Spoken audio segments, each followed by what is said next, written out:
Hello, this is Robert Rickover at Body Learning, and today my guest is Galen Kranz, who is a professor of architecture at the University of California, Berkeley. She is also a sociologist, designer, author, lecturer, and has been for over 20 years a certified teacher of the Alexander Technique. About 14 years ago, she wrote a book called The Chair Rethinking Culture, Body, and Design. And we're going to talk today a little bit about the chair, maybe a tiny bit about the history of the chair, but mainly what kind of challenges the chair poses to us today. Galen, welcome to the show. Thank you. Thanks for the invitation. Well, it's really good to talk to you. I wonder before we begin the actual interview, if you bump into a colleague or a friend and they want to know what the Alexander technique is, and you got about 30 seconds to tell them, what do you say? Mm.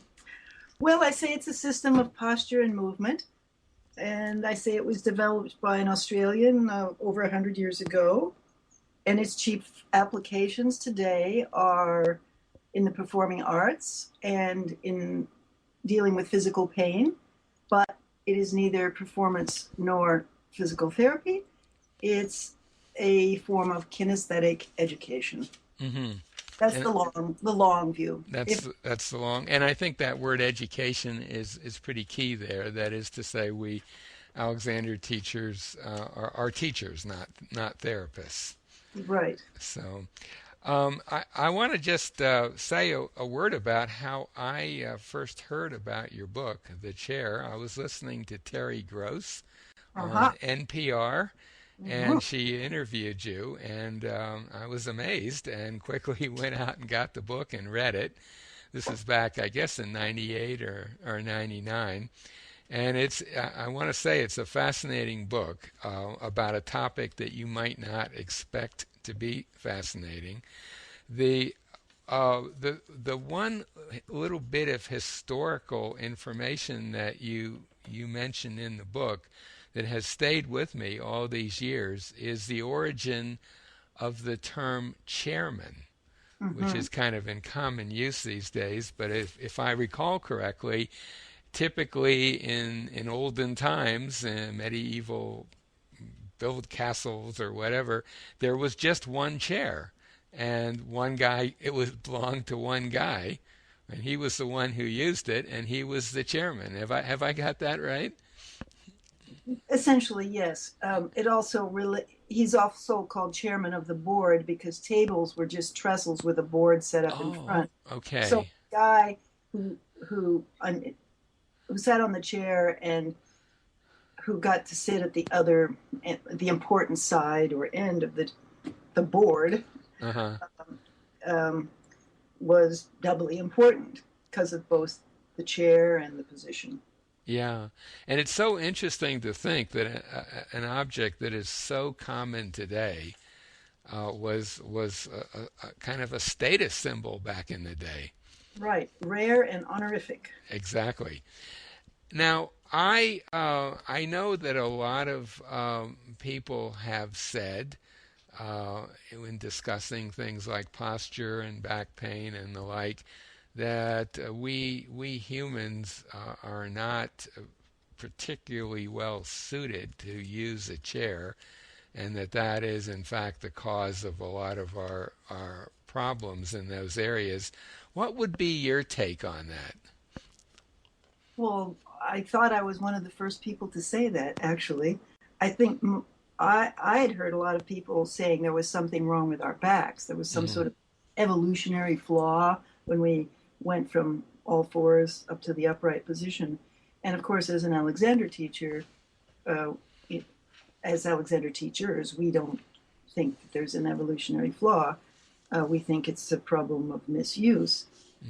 And I slowly came to the conclusion that chairs were one of the major stimuli to Hmm. misuse.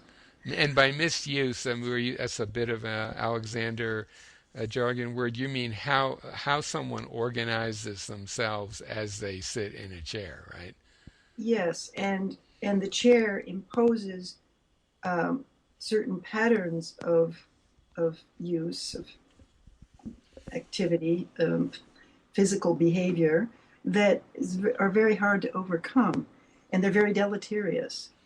Mm-hmm, Um, mm-hmm, and it's most, I mean, the worst problem is that when the thighs are brought up 90 degrees to the spine, the musculature on the back of the thigh that inserts into the pelvis is stretched so that it pulls on the pelvis and wants to tip it backwards.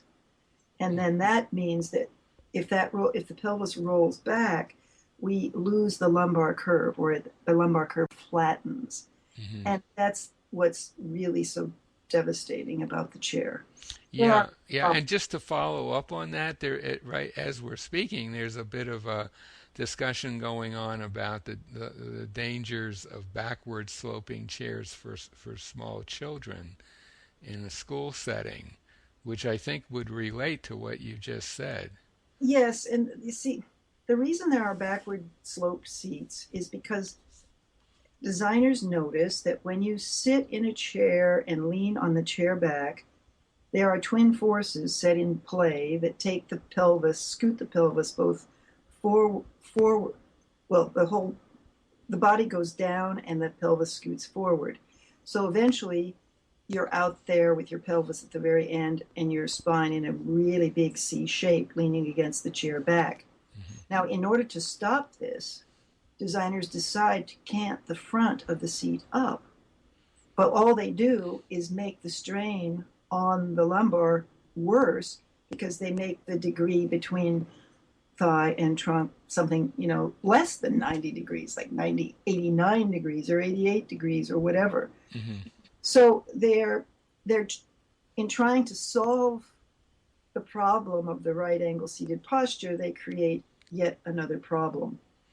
Right, and I do remember the two things I most remember from reading your book all those years ago was the chairman idea, and also your suggestion as kind of a relatively simple, I won't say quick fix, but a useful thing to do was to elevate the height on which you sat. And I went out and bought a flat circular stool that's about 1.5 times the height of a typical chair Uh-huh. and started experimenting with it. What I did was I'm on the computer quite a bit, and I started using it when I was working at my desk, but I had my regular chair available, and I found that within about 2 or 3 days, I had no more interest in using the regular chair. It just made it is just so much easier to sit on a stool with some rungs along the bottom. I can put my feet on them if I feel like it. I can shift around easily.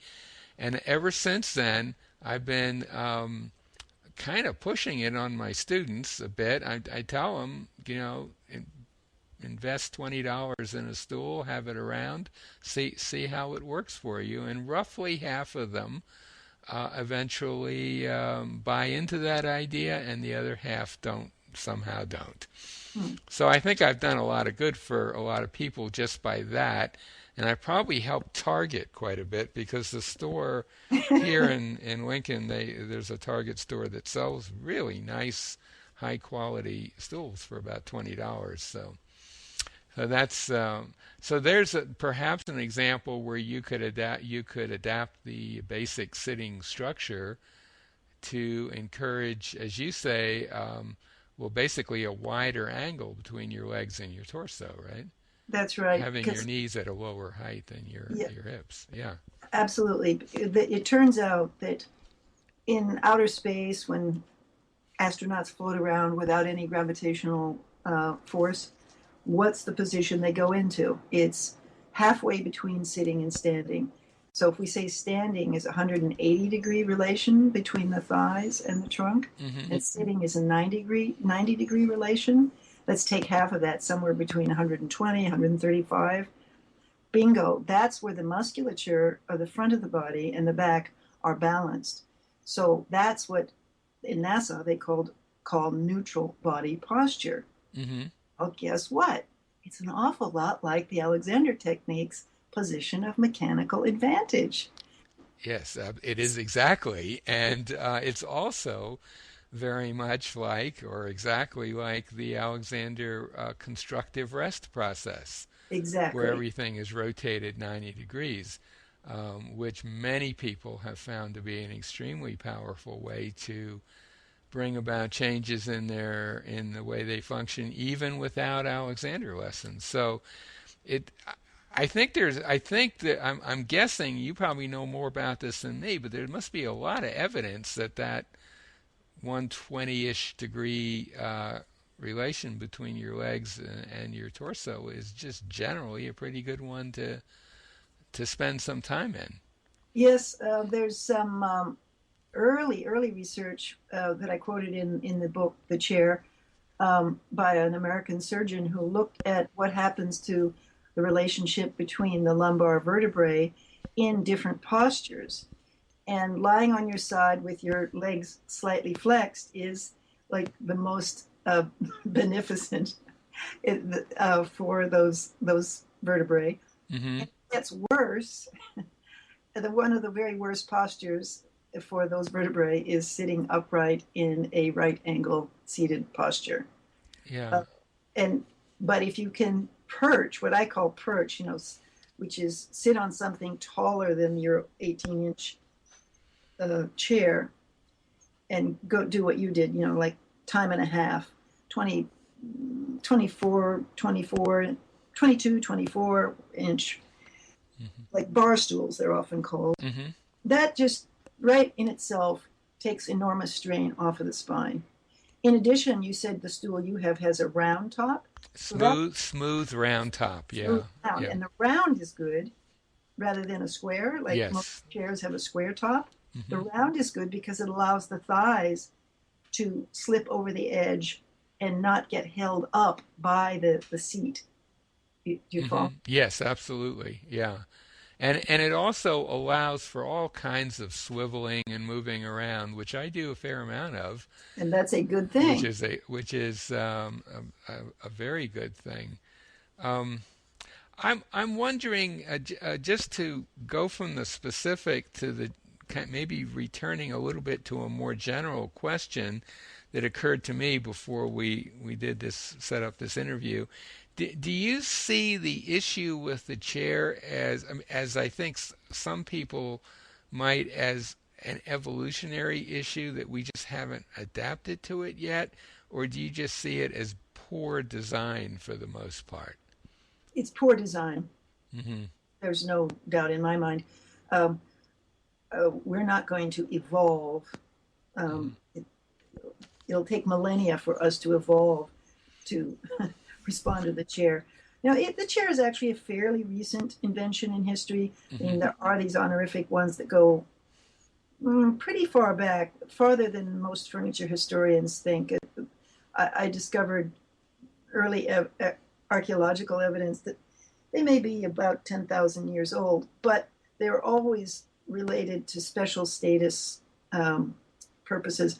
And the ordinary person didn't have access to chairs until about what most, we'll be generous and we'll say 200 years ago, maybe even less, because even at the beginning of the 20th century, most people were doing physical farmers, most Mm-hmm.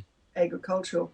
So, and it wasn't until industrialization that everybody could afford to have chairs. In the colonial era, they were still special. And I believe that even as late as the late 19th century and maybe even into the early 20th century, a lot of people who worked in offices spent a lot of time standing up. Well, yeah, the English clerks, as they say, Yes. stood up. Bank clerks stood up. Um, in America, well, architects stood up or perched on drafting stools, perched at that beneficial open relation angle thing. Mm-hmm. Um, yeah, it. So we're not going to evolve because the chair is too recent of a imposition on our well-being, our bodies. Mm-hmm. Um, I would like to say something else about that open angle position. Mm-hmm. If you were standing up, I call it the perch. But if you hold the body in those same angles and rotate it in space, backwards, let's say, Mm-hmm. Mm-hmm. you get a lounge chair, like Mm-hmm. with your knees up Yeah. and your head not flat on the ground, not in rest position. So you get this lounge position, which I think is really a productive one because you still can have eye contact with people, you can still read, and unlike rest position where it's harder to read or have eye contact with people, and you get the same, open beneficial relationship between thigh and trunk. So I think everybody, besides having a stool, Mm-hmm. should invest in a lounge chair. Well, that's an interesting thought, and perhaps for watching TV as well, if you're Oh not. yeah, yeah, and then two of them together facing each other for couples to have eye contact and tell each other Uh-huh. their Uh-huh. day went. I mean, I think it could be quite cute.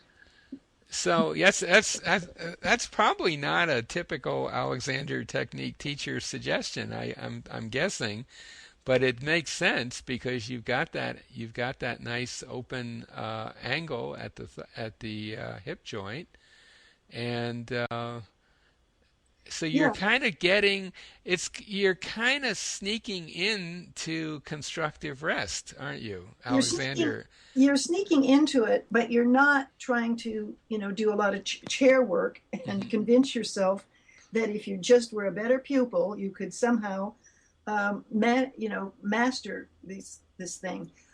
Well, all right, we can master it. I mean, it is true that we as Alexander teachers and other people who are physically aware can figure out how to get their pelvis free so that it doesn't rock back when seated. Hmm. Sit up on top of the sit bones and keep the lumbar curve and so forth. But still, you're working against the muscular forces that are wanting to pull the pelvis back.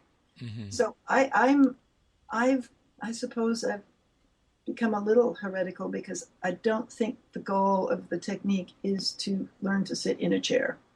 I Hmm. think it's to, of course, we all would agree, it's learn to manage oneself. And in terms of working and relaxing and so forth and so on, I just think we need better equipment. Right. And so the lounge chair and the high stool are both important. And a stand up position is also important, Hmm. and lie down positions. Essentially, every posture carries with it strains. And so the goal is to move enough that we transfer the strains to different places in the body. So, as far as I can tell, there is no perfect posture. As an Norwegian designer, Peter Opsvik, quipped, he said, the best posture is the next posture. That's good. So ideally, say you work at home and home office, and you have the option of all of these possibilities: standing, sitting on a stool, maybe spending a little time on a lounge chair, reading, maybe the occasional slipping over to your nearby massage table for some constructive rest, or the floor or whatever. That would be the ideal, but unfortunately for a lot of people, at least a lot of my students, they're spending 8 hours a day in an office where a lot of those, they might be able to get away with a higher stool, although even there, sometimes it's going to be tricky. But they're not going to really have all that flexibility to shift around during the day. Yeah, so that's why we really need what they call job redesign. Yes. Yeah. Um, we really have to rethink the ideal of sitting like a good docile person in the same place for 8 hours. We need to break up work into different kinds of tasks and have kind of circuits of circuits workstation as circuits where you go from one to the other to the other to the other Hmm. over the course of the day. So ultimately, we're talking about job redesign, and that means we're talking about a new relationship to authority as well. Well, and we get into some really big questions there. But to bring it back down to the more everyday, it's not even just that people are sitting at desks for 7 or 8 hours a day, but often they are also using video, using terminals, using computer screens, which tend for most people to kind of encourage a little pushing of their heads forward in Mm-hmm. space and a little extra neck tension, which uh, I think any Alexander teacher would agree is one of the worst things you can do if you're doing it a lot.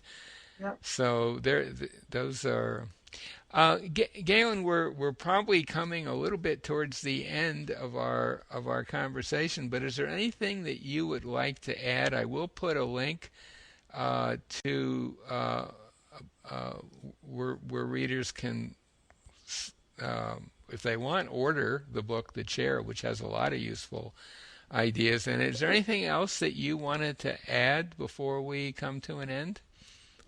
Well, let's see. Well, um, the book, of course, is good. I also did write a couple of articles for the Journal of Bodywork and Movement Therapy that comes out of the UK called The Chair as Health Hazard, Oh, yes, I saw those. Yeah.